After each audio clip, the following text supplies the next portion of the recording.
সকালে উঠে যখন শুনেছি না মাথা দিয়ে ব্রেন খারাপ হয়ে যাওয়ার মতো অবস্থা হয়ে গেছে। ভোটের আগেই তো 10 দিন আগে দাম কমিয়েছিল, এবার বুলডোজার চললো। সত্যি কথার সঙ্গে মিল আছে। ভোট বাক্স বন্ধ বলেই দাম, এখনো তো ফলাফল বাকি। ভোট শেষ, ইভিএম সিল। কিছু মানুষের কাছে এটা উৎসবের শেষ, কিন্তু বেশিরভাগ মানুষের জন্য এটা এক নতুন হিসাবের শুরু। কারণ ঠিক তারপরেই চুপচাপ বদলে যায় থালির অঙ্ক। কেউ বলে এটা কাকতালীয়, কেউ বলে এটা ক্রোনোলজি, কিন্তু সাধারণ মানুষের কাছে এটার একটাই নাম হচ্ছে মেহেঙ্গাই। এইবার চুলোর আগুনটাই দামি হয়েছে, আটা একই আছে, কিন্তু রান্না করার খরচ বেড়ে গেছে।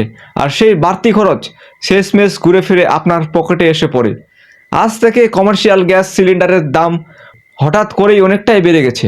আপনি হয়তো ভাবছেন, আমার তো কমার্শিয়াল গ্যাস লাগে না, আমি কেন ভাববো? এটাই সবথেকে বড় ভুল বোঝা। কারণ আপনি যে চা খান, আপনি যে সিঙ্গারা খান, যে হোটেলে গিয়ে খেয়ে আসেন, অফিসে ক্যান্টিনে যে লাঞ্চ করেন, আপনার সন্তানের স্কুলের মেস, সব কিছুর পিছনে এই গ্যাসটাই কাজ করে। চুলোর খরচ বাড়লে হোটেলের বিল বাড়ে, হোটেলের বিল বাড়লে আপনার খরচ বাড়ে। এইভাবে একটা সিলিন্ডারের দাম চুপচাপ ধীরে ধীরে আপনার প্রতিদিনের জীবনের অংশ হয়ে যায়।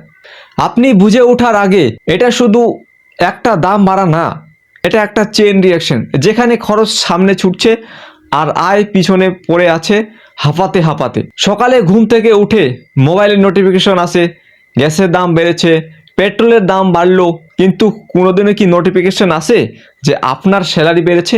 না। এটাই বাস্তব। ভোটের আগে সব কিছু শান্ত থাকে, দাম স্থির থাকে, বাজারের নিয়ন্ত্রণে সব কিছু যেন ঠিকঠাক চলছে। আর ভোট শেষ হলেই এটা অদৃশ্য সুইচ অন হয়ে যায়, আর বলা হয় মার্কেট ফোর্সেসের কাজ করছে। তেল কোম্পানিগুলো যেন Indian oil corporation, Bharat petroleum, Hindustan petroleum হাজার হাজার কোটি টাকা লাভ করলেও শেষমেশ দাম বাড়ানোর সিদ্ধান্ত নেয়। এখানে প্রশ্ন জাগে, এই মজবুরিগুলো ভোটের সময় কথায় থাকে। একটা ছোট থাবার কথা ভাবুন, দিনে কয়েকশো মানুষের খাবার সেখানে খায়। সিলিন্ডারের দাম যদি 1000 টাকা বাড়ে, তাহলে প্রতি প্লেট খাবারের খরচ 8 থেকে 10 টাকা বাড়বেই বাড়বে। ধাবার মালিক নিজের লাভ থেকে সেটা কমাবে না, কারণ তার লাভ অনেক আগেই কম। তাই কি হবে?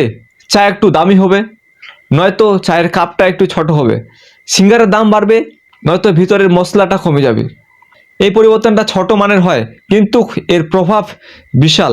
কারণ এই চেনটা থামে থাকে না। রাস্তা, দোকান থেকে শুরু করে অফিসের ক্যান্টিন, স্কুলের মেস, টিফিন সার্ভিস সব জায়গায় পৌঁছে যায়। মেহেঙ্গাই কখনো একা আসে না, এটা পুরো একটা সিস্টেমকে নিয়ে আসে। ডিজেলের দাম বাড়ে, পেট্রোলের দাম বাড়ে, বাজারে সবজি, ফল, চাল সব দামি হয়ে যায়। একটা ট্রাক যখন গ্রাম থেকে শহরে মাল নিয়ে আসে, তার খরচ 20% পর্যন্ত বেড়ে যেতে পারে। আর সেই খরচটা শেষমেশ আপনাকে দিতেই হবে দোকানের বিলের মাধ্যমে। আর মাঝে মাঝে সাধারণ মানুষ চুপচাপ সব সহ্য করবে। আজকের মধ্যবিত্ত যেন একটা মেশিন, যার কাজ শুধু পেমেন্ট করা। ইনকাম বাড়ে না, কিন্তু খরচ থামে না। স্বপ্ন থাকে, কিন্তু সময় থাকে না। বিরোধী দলের থাকলে মেহেঙ্গাই অন্যায়, ক্ষমতা এলে সেটাই দেশের স্বার্থের জরুরি সিদ্ধান্ত। এই দ্বিচারিতার বোঝা সব সময় এসে পড়ে সেই মানুষটার উপর, যে মানুষটা লাইনে দাঁড়িয়ে ভোট দেয়, কর দেয়, আর নিজের পরিবার চালানোর চেষ্টা করে। শেষমেশ প্রশ্ন একটাই, ভোটের কালি তো মুছে যায়, কিন্তু পকেটের দাগ কবে মুছবে?